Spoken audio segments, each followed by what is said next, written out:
का जो केस होता है उसमें हमेशा एक अच्छे डिफेंस लॉयर की ज़रूरत क्यों पड़ती है, क्योंकि जो ट्रायल भी होता है, अगर क्रिमिनल जस्टिस सिस्टम के बारे में अगर हम देखें तो प्रिजम्पशन ऑफ इनोसेंस जैसे कि क्रिमिनल जूरिस्प्रूडेंस का ये बेसिक प्रिंसिपल्स होता है, ये होता है। लेकिन पास्को के केस में अगर हम सेक्शन 29 देखें तो वहाँ पे कोर्ट का प्रिजम्पशन ये है कि आपने ऑफेंस एक्यूज्ड पर्सन ने ही ऑफेंस किया होता है। सेक्शन 30 भी देखेंगे तो वहाँ पे उसकी मेंटल स्टेटस को कोर्ट प्रिज्यूम करती है कि उसका जो वो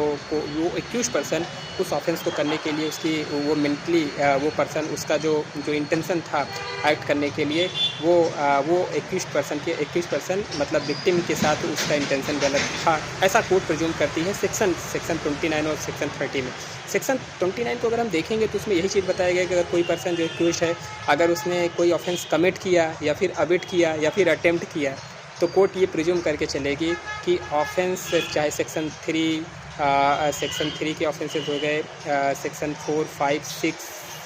7, 8, 9 इस कैटेगरी में, जैसे चाहे जो भी ऑफेंसेस आते हैं इस कैटेगरी में अगर कोई ऑफेंस किया गया है, अगर किसी एक्यूज्ड पर्सन के अगेंस्ट में एलिगेशन है कि उसने ये ऑफेंस किया है कि नहीं किया है, तो कोर्ट ये प्रिज्यूम करके चलेगी कि उस एक्यूज्ड पर्सन ने वो ऑफेंस किया है। तो बर्डन ऑफ प्रूफ यहाँ पे एक्यूज्ड पर्सन के ऊपर आता है कि एक्यूज्ड पर्सन को ही अपने डिफेंस एविडेंस से या डॉक्यूमेंट्री एविडेंस से ये सारी चीज़ें कोर्ट के सामने ये रिकॉर्ड पे रखना होगा कि एक्यूज्ड पर्सन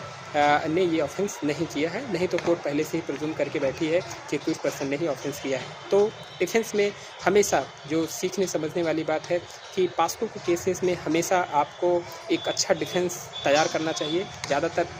जो पहले की प्रैक्टिस चली आ रही है उसमें केवल प्रोसिक्यूशन के एविडेंस होते हैं, 313 होते हैं और फाइनल आर्गूमेंट होते हैं, क्योंकि प्रोसिक्यूशन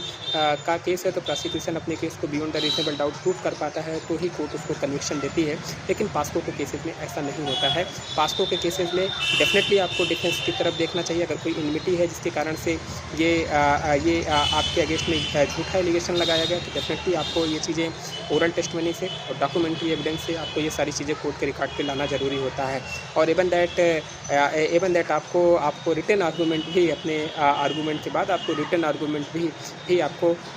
कोर्ट के सामने कंसीडर करना होता है। रिटन आर्गूमेंट भी आपको दाखिल करना होता है, तब जाके आप अपने क्लाइंट को एक अच्छा रिलीफ दिला सकते हैं।